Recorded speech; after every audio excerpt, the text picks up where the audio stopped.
July 15వ తారీఖు నాడు నేను వికారాబాద్ అనే జిల్లా కేంద్రంలో బహిరంగ సభ పెట్టి అక్కడి నుంచి మొదలుపెట్టిన నేను తిరగడం ఇప్పటికీ తిరుగుతూనే ఉన్నా, ఇంకా తిరుగుతా. ఎక్కడెక్కడ తిరిగానో చదివిపిస్తా వినండి.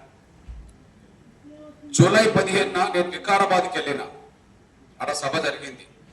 అక్కడి నుంచి మేడ్చల్, సిద్దిపేట, కరీంనగర్, మంచిర్యాల, నిజామాబాద్, నిర్మల్, మహబూబ్నగర్, నారాయణపేట్, గద్వాల, వనపర్తి, నాగర్ కర్నూల్, రంగారెడ్డి, హైదరాబాద్, భువనగిరి, ములుగు, మహబూబాద్, ఖమ్మం, కొత్తగూడెం, భూపాలపల్లి, పెద్దపల్లి, సిరిసిల్ల, మెదక్, సంగారెడ్డి, వరంగల్, జనగాం, హుజూర్నగర్, మిర్యాలగూడ, కొడంగల్, చేవెళ్ళ, గజ్వేల్, అసిఫాబాద్, ఆదిలాబాద్, ఆర్మూర్, కామారెడ్డి, ధర్మపురి, జగిత్యాల, హుజురాబాద్, హన్మకొండ, పాలేరు, వైరా, మదిర, సత్తుపల్లి, ఆశరపేట, ఇల్లందు, పినపాక, భద్రాచలం, తుంగతుర్తి, చిట్యాల, ఎల్బీనగర్, పాలకుర్తి, నర్సంపేట, ఉస్నాబాద్, ఆలేర్, గట్కేసర్, పటాన్చెరు, నారాయణఖేడ్,